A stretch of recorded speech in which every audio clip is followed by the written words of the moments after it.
Hello বন্ধুরা, আজকে আমি করছি মোমোর রেসিপি।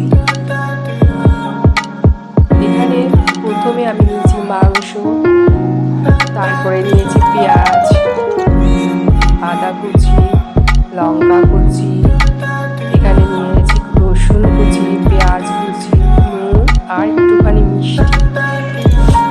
তারপরে এগুলোকে সব একসাথে মিক্সড করে দেবো।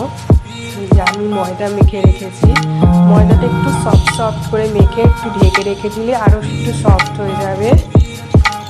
তারপরে এরকম একটা ঝাঁঝরি থালা নিতে হবে, সেই থালার মধ্যে একটুখানি তেল মেখে রেখে দিতে হবে। এই যে আমি সেই ময়দাগুলোকে ছোট ছোট লেচির মতন করে নিয়ে মোমোর শেপ দিয়েছি। আপনাদের একটা আমি করে দেখাচ্ছি কিভাবে আমি করেছি।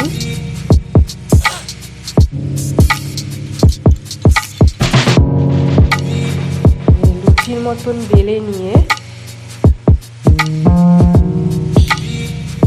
তারপরে এই মিক্সটাকে মাংস সব দিয়ে যেগুলো মেখে রেখে দিয়েছিলাম সেগুলো পুর হিসেবে দিলাম।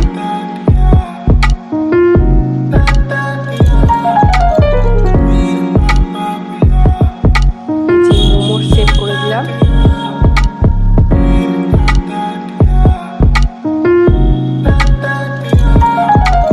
তারপরে গ্যাসের ওপর একটা ছোট গামলার মধ্যে জল দিয়ে সেই জলটা একটু ফুটে উঠলে তারপর ওর মধ্যে ওই মোমোর থালাটাকে দিয়ে ঢেকে দেব। তাহলে সেই মোমোগুলো ভাপে ভাপে সিদ্ধ হয়ে যাবে।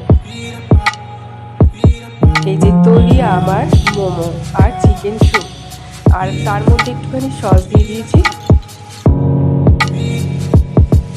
আপনারাও বাড়িতে করে দেখবেন, খুব সুস্বাদু হয়।